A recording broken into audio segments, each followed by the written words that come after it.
0. Going live. You're live. Yo, YouTubes and LinkedIn's. How's it going? This is Craig and Luke here from StudioFlow for your StudioFlow Live episode 3. It's a Wednesday. It's sunny, which means only one thing. What's that? Fucking some sales marketing manager you are. Good God. Director. Sorry. We are live here in the wonderfully trendy Shoreditch in London, speaking to some very wonderfully trendy potential clients about some awesomely trendy potential projects. Just a really quick whiz around. This place was full a few minutes ago, and we've appeared to have emptied it, which is really nice. So yeah, we're in Juju cocktail bar, but we're very, very mature and responsible. We're drinking coffees. We're not on the cocktails. Maybe later. Keep a clean head. Maybe after the stream. After the stream. So what are we doing today? So today we wanted to talk about the NHS skill. Now it's sort of died down a little bit. I think it's, we just kind of wanted to talk a little bit about the backlash I think that they got. Yeah. I do think that I do think that the tabloids, the newspaper, well, some of them at least, just instilled a little bit of fear. You know, when you see Alexa replace my GP, for instance, as a, I mean, you would click on it. Which is exactly the point. Yeah, it's exactly the point, but it really does, it's really not the case. Should we go back? Should we take it a step backwards and we'll explain to the viewers exactly what the Alexa skill was that they released? Yeah, I think this has been obviously a big topic within the voice community. I think that we're clearly divided on whether this is good for voice assistants. You know, the whole idea of any publicity is good publicity, but also some, and myself included, I think it's just, I feel like we might be taking a step back a little bit. Having said that, I think the more people use it and the more people realize it's not going to replace your GP. But I think we should just sort of briefly explain what it is and what it does. Yeah, so a few days ago, the NHS, working in collaboration with Amazon, released a direct link from the NHS website with all of the great healthcare information they've got on there. Here in the UK, I'm sure everyone's aware of the NHS around the world, but they've got a great website, really, really well curated, well structured, very clear content about, you know, a whole range of medical issues. And the interesting thing here is that they've worked with Amazon to create direct links from Alexa to the NHS website. So rather than Amazon, you know, recommending you information from WikiHow or any of the other kind of websites that they would be linking to. WebMD, I think, is another one. Is it WebMD? Yeah. WebMD's one. I think there's another one that they were talking about, but it's basically just trying to make sure everything's regulated. You know, it's going to be much better advice from the NHS. Because obviously everyone's Googled something that's wrong with them, right? Like I went to the doctors recently, ringing in my ears, which obviously is not a great thing when you work for a kind of audio company. But this is how transparent we are, Craig. It's very transparent. But the doctor said, look, just absolutely don't Google it, because the only place you can trust is pretty much the NHS. And there's one other that they use, patient access or something that they called it, but one I'd never heard of before. So, you know, this idea of being able to get reliable information, information you can trust, because, you know, people go on the internet and they'll read something, and because they've seen it on the internet, they'll claim it as truth. I mean, this is fake news, right? This is where it's kind of come from. So Amazon taking the initiative on this and, you know, creating this possible thing to be doing as well, you know, it's not for commercial gain. This is to make Alexa a better kind of public citizen almost. Yeah, I think, well, when we say not for commercial gain, I think it's a really good use case. I think I think the thought behind it was more about ease of access to information for people that may not necessarily be able to get onto websites for various reasons, various different disabilities, for the elderly, you know, someone that's blind, for instance, that may feel a bit sick, wants to know, you know, certain symptoms. They can just ask Alexa, rather than having to call up a friend to say, oh, can you look at the NHS website and find out, something like this. So the interesting thing here is that it's not a third-party skill. So you don't say, Alexa, ask the NHS for whatever. Amazon, because they work content engine directly into the website, the content that the NHS have provided. So you can literally just say, Alexa, I've got a cold, or what are the symptoms of muscle aches or whatever, and you'll get that content directly live. I think that we should really be embracing this, because obviously if you're British, you know that the NHS is a fantastic institute.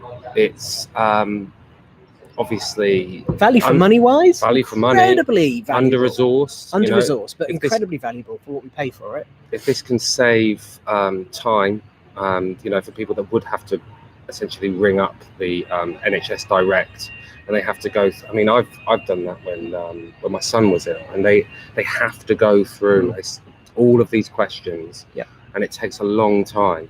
And if you can get a very quick response quite quickly, without the need to call anyone up, and it's saving the person's time as well. Yeah, it's not, it's saving everyone's time. It's super valuable.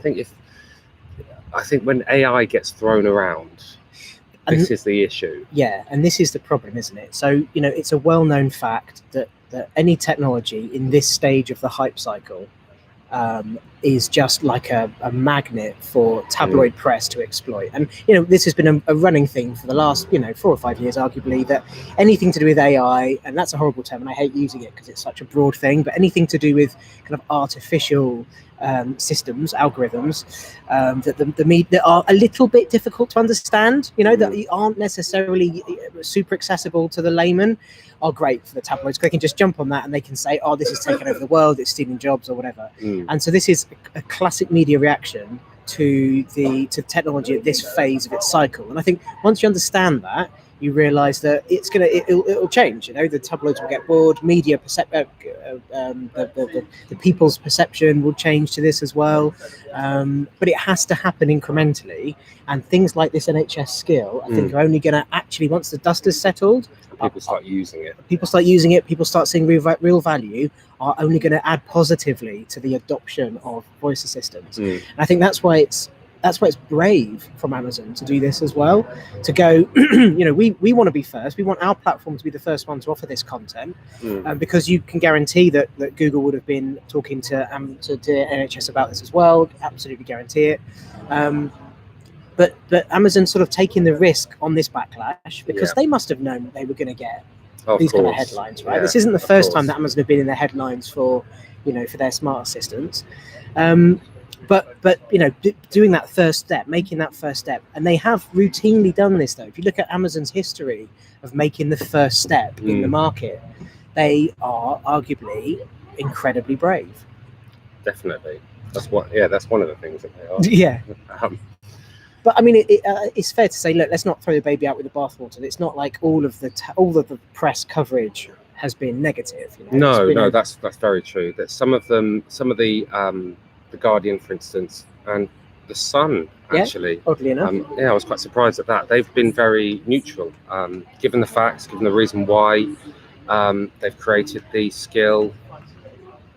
I think they haven't been biased. They haven't given their opinion. But then you look at, I think it was the Daily Express, which was a very opinionated article that I won't say the journalist's name, but and it was filled with just very ill-informed, very, it annoys me. You can tell it annoys me. But the bit that really annoys me, and this is going slightly off topic for just a second, the bit that really annoys me is they clearly aren't ill-informed.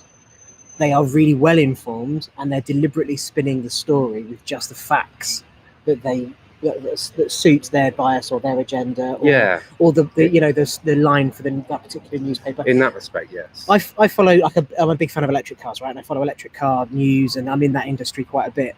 And it's exactly the same way that electric cars get treated. People only parrot, especially the tabloids, the news stories or the facts. There's mercury poisoning, or if we have this many batteries out there in the world, it's going to cause this much environmental damage. They only repeat those facts. They don't look at the wider picture. No.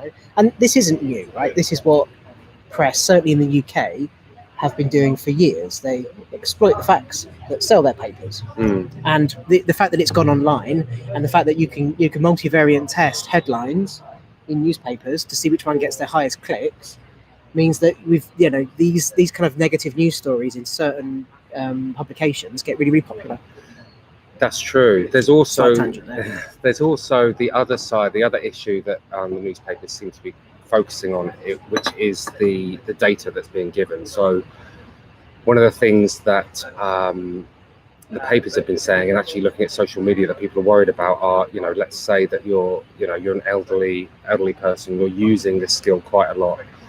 They are worried that Amazon are going to take that data, sell it to whoever, and they're going to be targeted, knowing that this person's ill. It's there's always a fear with big tech giants, because they're in it for money at the end of the day. They are, and we know that they are listening to the transcripts. Yes, that's something. But then I think I saw an Inc.com article about, Google Assistant are listening to you. There is a human, but there is a human behind there.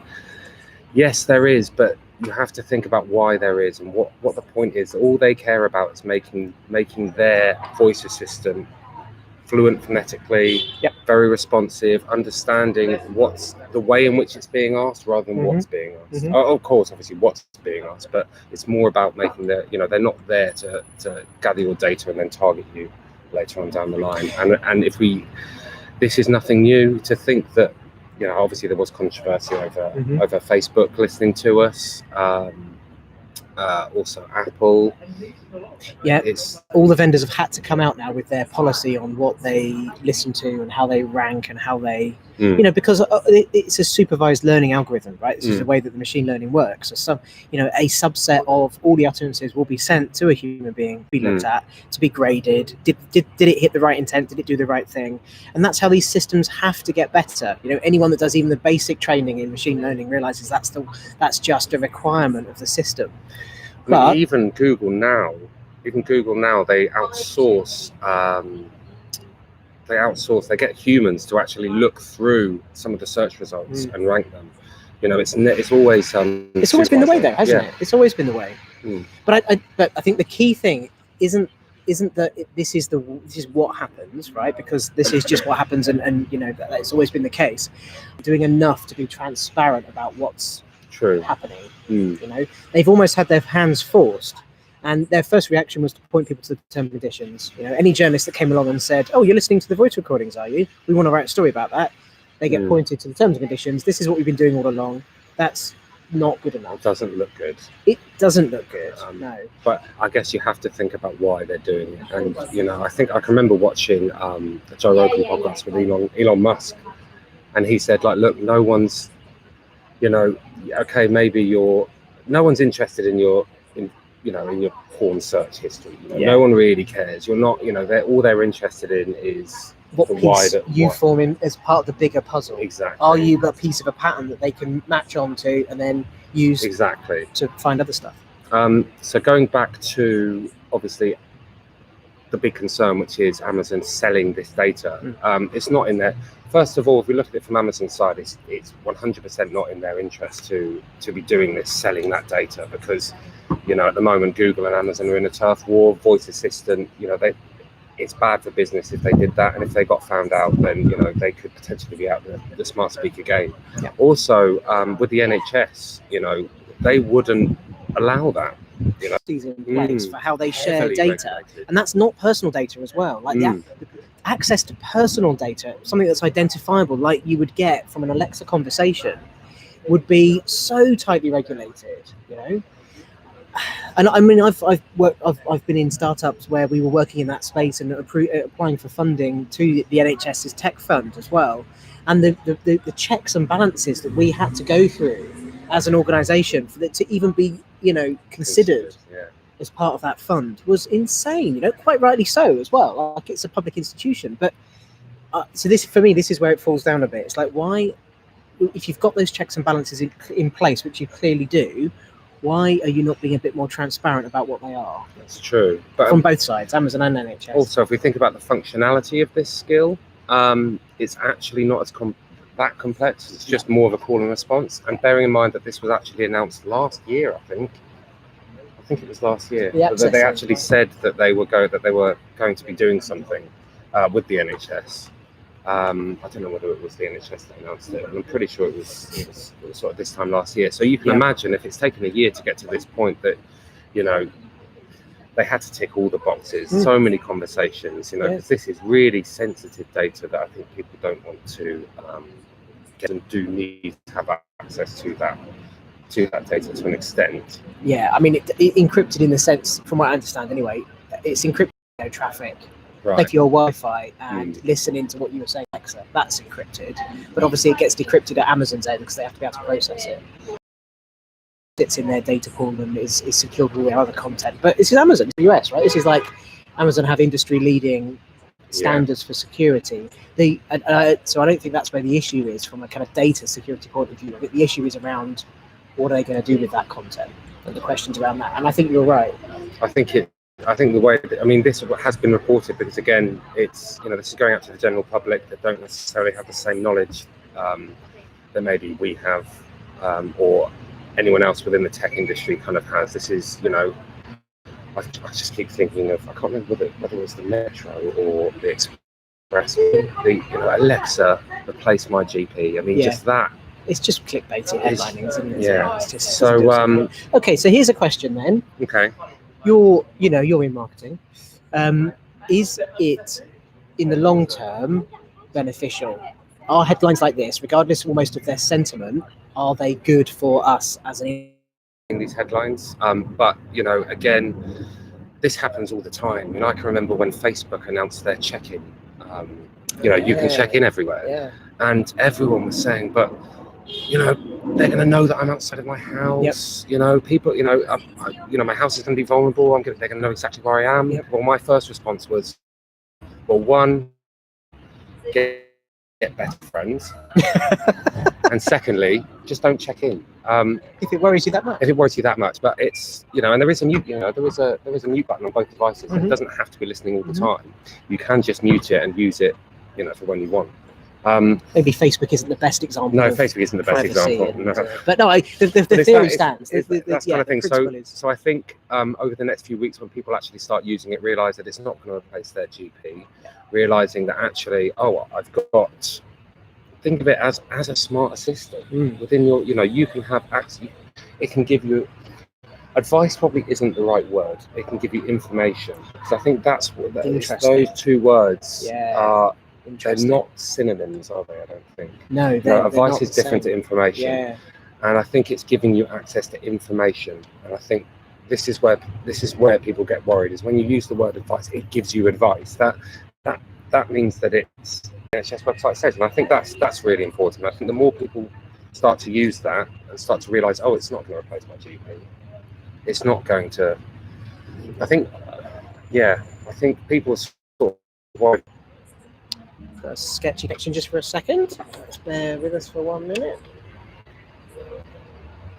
Okay, we're back on. Don't worry, you didn't miss anything. Little technical blip there.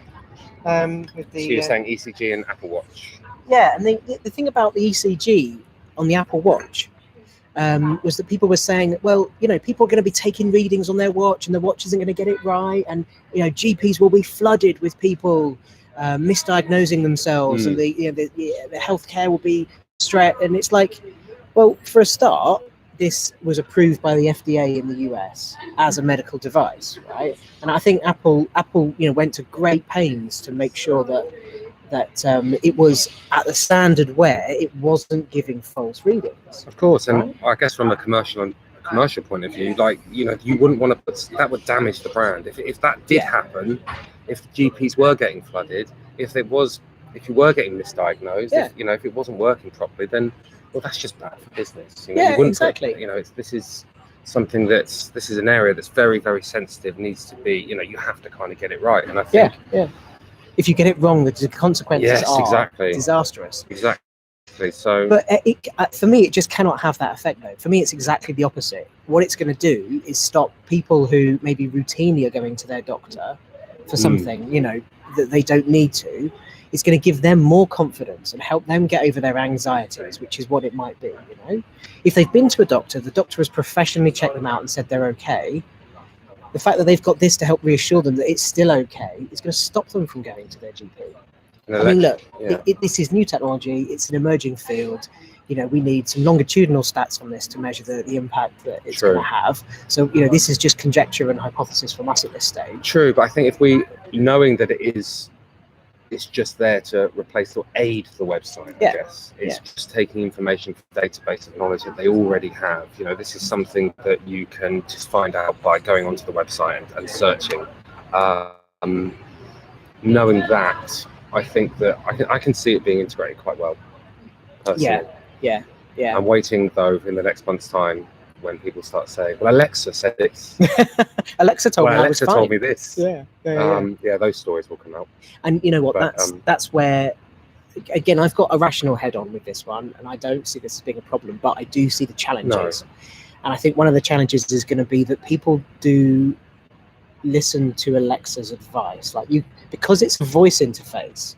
People respond to it differently to a website or an app. If you're told something, even by an artificial assistant, something that in your rational brain is just a set of algorithms, right? It's just human nature to believe that it's true, or to be more readily believe that it's true. And I think that's where, if you read something on a website, you might go, oh, hold on a minute, that probably isn't appropriate or applicable to me, or I might cast a little bit of scorn on it. But if Alexa tells me, I'm probably going to go, oh, right, well, that's the case then. That's the truth. So I think that's, for me, that's a little tiny challenge-ette. I think Amazon will be on that straight away. I think that, of course, they're not stupid. They're going to be monitoring this. But it just comes down to wording. At the end of the day, that's, for me, it's just a design challenge. It's how do you present that content in a way that doesn't present it as truth. It doesn't present it as the only advice, source or advice. Sorry, that's it. That's exactly it. Which is difficult because Amazon, the way that they've presented Alexa, they have given it a personality, and the way that they've marketed it is that it has a personality. It does have a voice, but of course, Amazon are going to be on this. They're going to start seeing trends, and they will respond very quickly. Yeah. And it is you can respond quite quickly with a voice. It's not without. It's different to say an app when you have to. There'll be a lot of development to change, certain things for the visual aspect, but with voice, it's just changing wording. They will respond quite quickly. I'm quite interested to see. I was going to say that. Can't wait till I'm ill to try it. I'll shoot my foot there. Don't shoot yourself in the foot. Well, if you do, ask Alexa. Alexa, my foot hurts.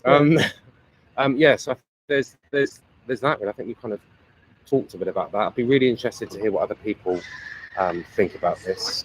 So it would be great if you've got any questions about this or any thoughts on it. Please leave a comment. And I think we sort of finished that subject. Yeah. Is there anything? Actually, I've got one thing skills that I've been using.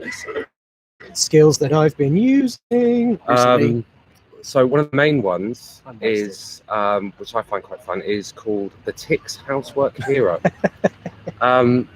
Basically, it's a really, really simple skill that if you've got. So for me, I tried it out.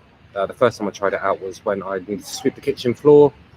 I said I need to sweep the kitchen floor, and then it kind of just said, I think it says go, and then it would play some kind of like inspirational superhero music with the Tix voice giving you funny affirmations, and then it's sort of every minute, I think it says, have you finished? And you can say no or yes, and then if you say no, I haven't, then it will carry on with more interesting, funny affirmations.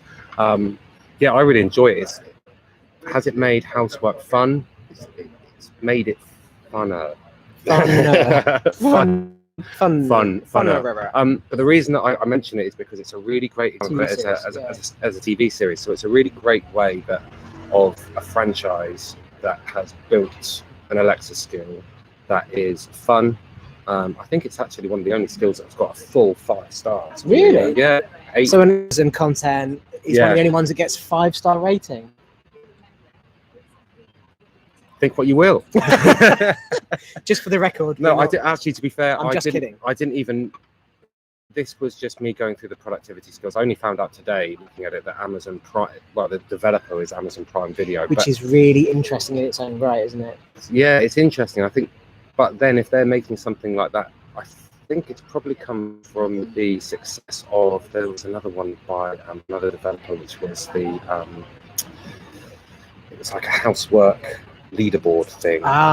So if you've got, say, a family of 4, you say what the names are, and then let's say that you've finished washing the dishes, you say, Alexa, tell, I can't remember what the skill's called, Craig has washed the dishes, and then you get a point. And then on Sunday, out of your family, the people that have, there's a leaderboard, how many points, how many chores you've done. That seemed really successful. I think it's a great idea. So Amazon have kind of jumped on that. I didn't realise that Amazon actually built it, but if they're building it, then obviously it makes perfect sense, doesn't it? It's content, it's really engaging. I think it's Peter Serafinowicz that plays the tick in the Amazon video. Yeah, I've watched a couple of episodes of the first series, and he has got the best voice in the world. He does so compelling as well because the audio's there.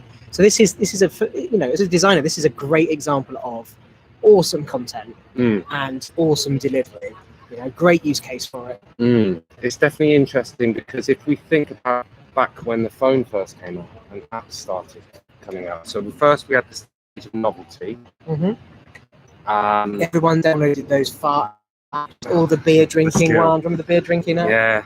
Yeah. And then we had productivity, utility type things, which is what we're seeing now with the the Housework, something that's actually useful. And then people went, that's what I can use my phone for. Yeah, that's what I can use my Alexa for. Yeah. And then I guess Brian should be looking is solving problems. And I haven't watched The Tick, but I know that he's a Marvel character, he's a superhero. Yeah. But he's basically a 6.5 foot. 6.5 foot. Inch. No, mate, he's massive. Oh, okay. He's absolutely massive. Who am I thinking of? The ant. Ant-Man. Yeah. He's a 6.5 foot guy who wanders around in a latex blue suit. And now tells you, keeps you going when you're doing housework. Or you're polishing your dishes. Yeah, I've done the washing up one. Yeah, it's just something quite interesting. Do I think am I gonna use it often? Probably not, because I prefer to listen to podcasts. But for kids, I think it's fantastic. It's a great brand time as well, right? It just keeps that series front and center. And I always think that one of the important things about Alexa skills at this stage is making them super sticky and super interesting, because what you really want, the gold standard, is for your skill to be the one that people use to demo Alexa to their friends, right? Yes. Like, come over here, let me show you this thing. It's super funny.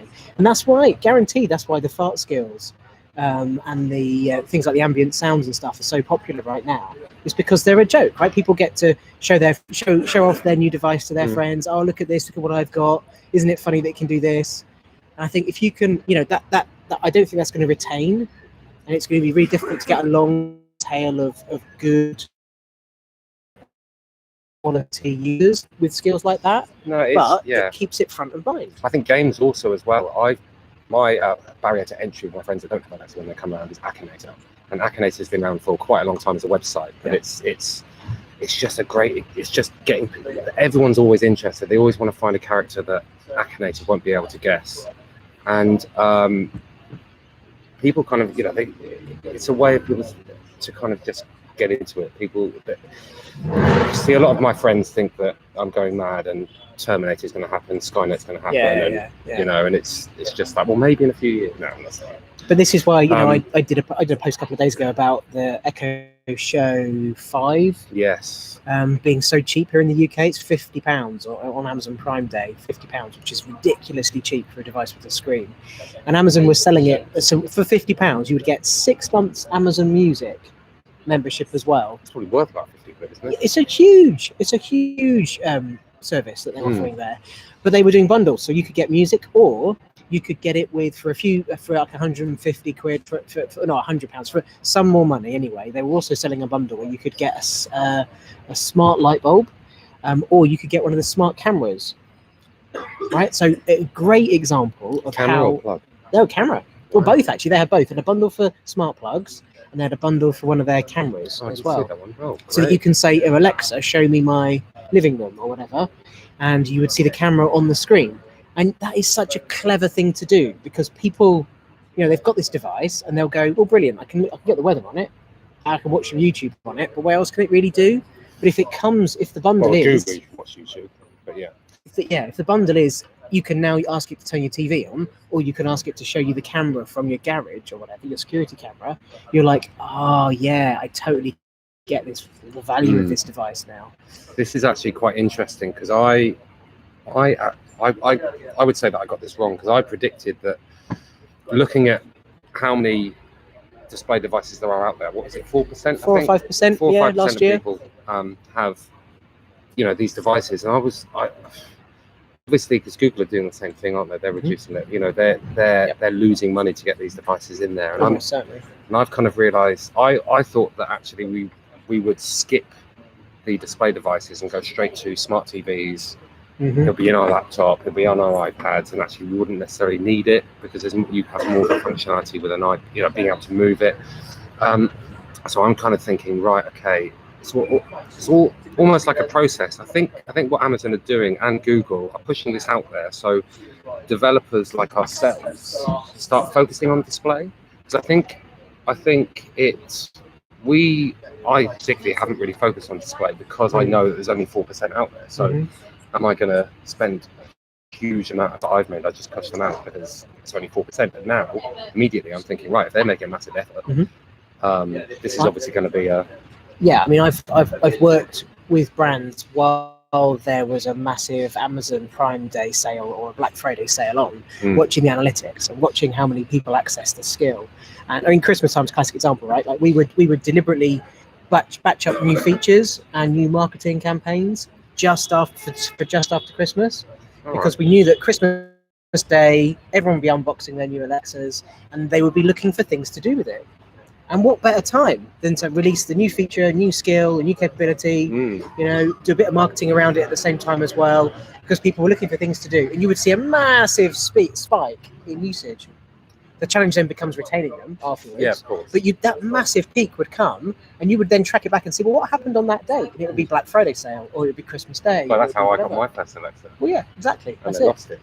Yeah. But thank goodness it did. Thank It God gave me a it did. lot of time to actually start developing myself. So yeah, but yeah, I think that I think you're right. The challenge is it's a catch-22. Not enough people will buy these screen-based devices because there's not enough support for them. Yeah. But then no one will support it because there's not enough devices out there. Exactly. Yeah, it's almost like it's up to Amazon and Google to push these devices out there, because we've got at the moment no incentive, or not that great an incentive, because it's like, well, there's only 4%. Purely on the numbers. If you look at the usage numbers, But now already I'm thinking, well, it's almost like if you're willing to put your money where your mouth is, then obviously you can see that this is going to take off. Therefore, we need to start focusing on the display aspect as well. Sure. Yeah, and I think the sole reason that these devices even exist is because Amazon and Google both know that there are limitations to voice experiences. It's not easy for you to be presented with a load of content, like a load of search results, and for you to choose one on the voice experience. You have to tell people each one of those search results and then get them to choose one, right? That's not a great interaction. And it's also user behavior. We're so used to using a screen, and we're not necessarily ready to go voice only. And I think that's where the expectation is quite high as well, because people start using voice. We're so used to talking to each other, it's so free flowing that, if I've seen some of the comments of this didn't work when I said this, I'm giving it 1 star. It's like, hold on, Yeah, totally. So I think having that so they've both seen that it's a design challenge, right? It's a usability challenge to have a voice only experience.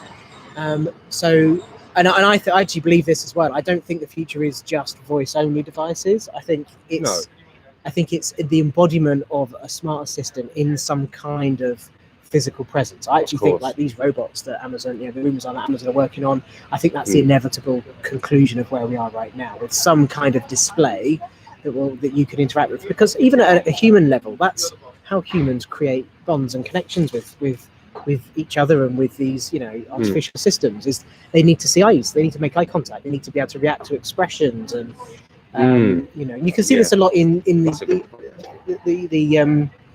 the home assistants that you see a lot in Japan and Southeast Asia, that are helping with the elderly, and that are really super popular out there. They're literally a smart speaker like we would know in the West, but they have a small display that shows eyes and a mouth.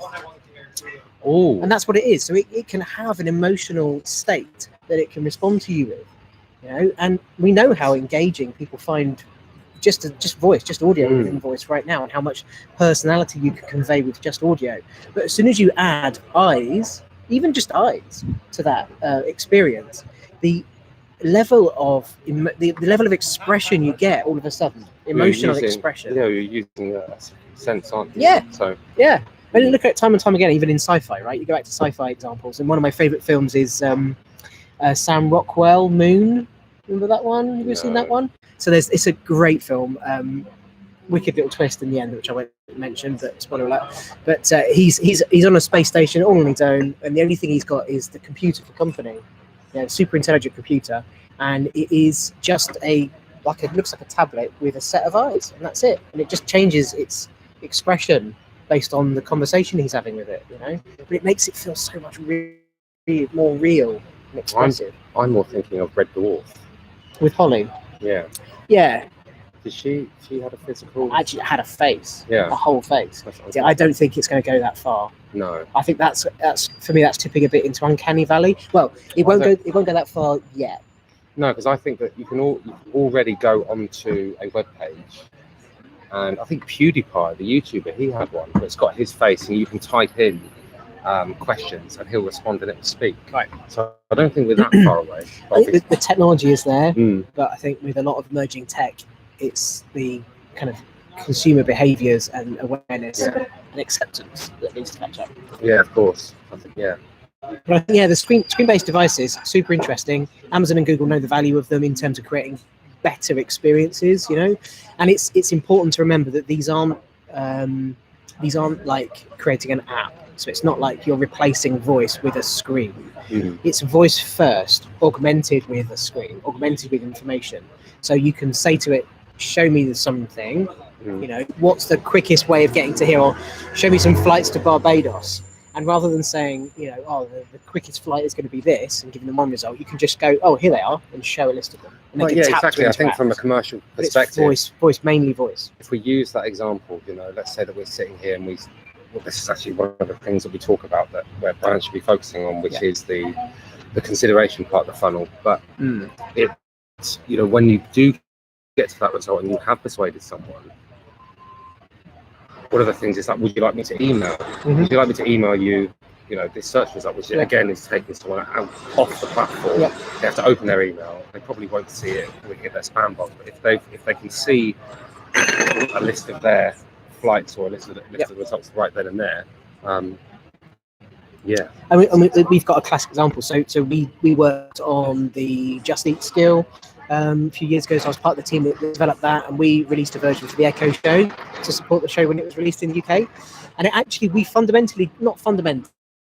we adapted the user experience, the voice flow, to support the screen. So whereas before we would say, your last order was from so-and-so, what we said was, here are your last orders. And we just showed them on the screen. And the user could say, oh, that Chinese, or they could say the name of the restaurant, or they could say number 2 because we were showing a list. Or they could just stand there scrolling through it. And reorder me food, reorder me Chinese. And we go, which one? Tap, show them information that they need to see, credit card, delivery address, all that you need to confirm. And then they could just go checkout, and they were done. So whereas all that stuff you'd have to read out normally when you create a voice experience, right, which is still quick, and it's still, we benchmarked it against the apps and it was still quicker than the apps to check out that way. It's even quicker if you can just show the information, they can scan it quickly and they can hit go. True. I think with display, I knew that it would take off, but I honestly, for some reason in my head, I thought, well, we're not. If you actually have a look at the Echo Show, it is basically just like an iPad that you can't take around. But I think you made a very good point when we were on the bus on the up here. which was actually maybe I don't really want my Alexa on the iPad that the kid has. Because I never know where that is. Yeah, exactly. Maybe I do just want at least something in the kitchen. I actually do want a device that's got a tether. Yeah. You know, that's physically tethered to the wall. Because if it's not, my 7-year-old will go wandering off, and that iPad will end up in her bed. Yeah. You know, and you know, the Amazon of you know, they've got Alexa support on all the devices you mentioned. You know, you can it's on Fire TV, so you can get it on your TV. It's on the Fire tablet, and when you dock a Fire tablet, it turns into the show mode. Yeah. So you've got Alexa at that point. So yeah, they're doing that, but they still think there's value in a static device that doesn't move around. Yeah, I mean, they must have the data. I just thought that maybe consumers haven't really caught up yet. Because obviously, as we say before, as you know, when Alexa and Google are in the car, I cannot wait for what's it called? Is it Echo Auto? Echo Auto. Echo Auto. I cannot wait for that to come to the UK. Yeah. My Polo will be like Knight Rider. Oh, we're gonna have to do a whole live stream of just us driving around Bristol with you talking to your car. We'll have to do a skill. We'll have to do a Knight Rider skill. Well, that's what I was thinking. Okay. Taking some audio from Knight. No, we can't do that. We can't take the audio from Knight Rider. We'll have to make up our own. Could we do it? Like, could we just like sing it? Would that be enough to get around the copyright? I don't know, because they're quite hot on that at the moment. So there's certain, they're very hot on if it's any content that you aren't. Well, it's fair. You enough. don't own. No, it's fair enough. Especially when I first started with Sensi Digital, and I was building podcast skills and skills for record labels and radio stations. That straight away you have to say, right, okay, we want a printout and a signed copy of someone saying you can use this content. And I think that they will be right on that, especially at the moment. I mean, if I published a skill that had Knight Rider content, that could be the backlash with that. Just imagine the headlines. But and I wouldn't want to do it either, because that's IP, and we know how valuable IP is. Yeah, of course. So that's not right. That's not a good thing. Not a good thing to be doing. But of course, we can. If anyone out there is from the IP department for Knight Rider or any other 80s, Ghostbusters, Airwolf, what do you reckon? 18, Red Dwarf. If anyone's out there from any of those people that own those IPs and they want to get in touch, or if you're a voice actor, that's it. I'd love to have Idris Elba doing Knight Rider content. Rider. We're in London. We're in Shoreditch. Idris Elba must be here somewhere in this. We must be in his presence right now, right? He must be in a recording studio. I cannot come to Shoreditch. We've got meetings this afternoon, Craig. We cannot be going around looking for Idris Elba. Oh, God damn it! I can't come to Shoreditch and not be reminded of Toast of London. You ever seen that? No. Barry? No. Toast of London, funniest series. But you have to send me the link. He's a voice actor, and he basically spends his life in trendy Shoreditch recording studios doing wanky voiceovers. Like, there's this script where it's just got the word yes, and they make him say yes like 1,000 times. Yes. Yeah, that was great. That was great. That was great, Toast. But if you could just do it a bit more, a bit more broad. Maybe that's something. I think that's maybe something that we should think about. Alexa in the car. Yep. They've got a separate section after they connect the car. Thank you for bringing me back down. Back on topic. Yes. Yes. Yes. No, I was just thinking. I mean, I'm definitely going to be thinking, because that's a really, really big opportunity. So going back to what we were saying before, I think we both believe that once Alexa, Google, whatever your smart assistant is in your car, because that's a really, really great use case of where you can't use your hands. Yep. The only thing you can do is listen and talk. I think people are going to really see, actually, this voice assistant is pretty useful. Yeah. There are a couple of trends in the industry that are going to tip us over into mass adoption, and where the market is just going to go completely ape.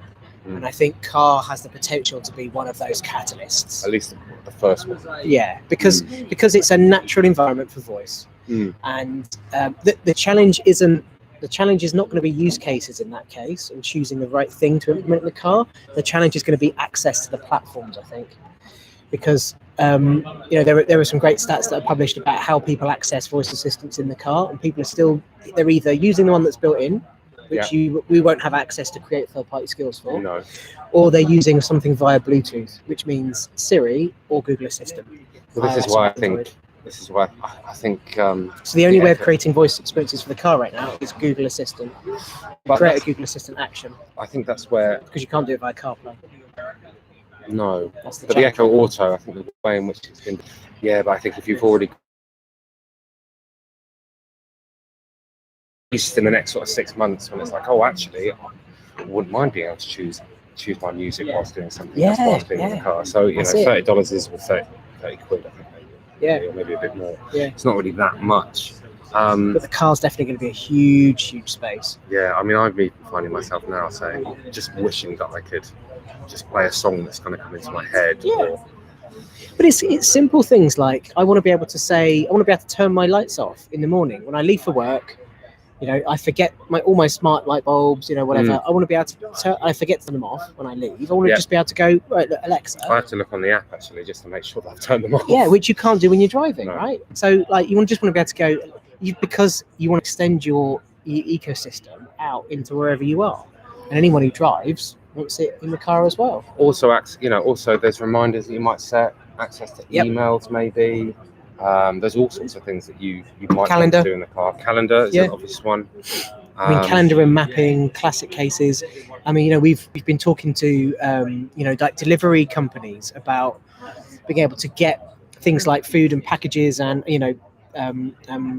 like items that you would want to get delivered to home, delivered by the time you arrive. So imagine if you were driving home, you had, or maybe you're going on a long journey, you're coming home from a long journey, you had another hour or so of driving to do. In that time, you could order yourself some food and have it delivered for when you get home. Be delivering. Yeah, exactly. Be the delivery. Imagine that. Imagine that, being driving home and being able to say, I want food to arrive by the time I get home.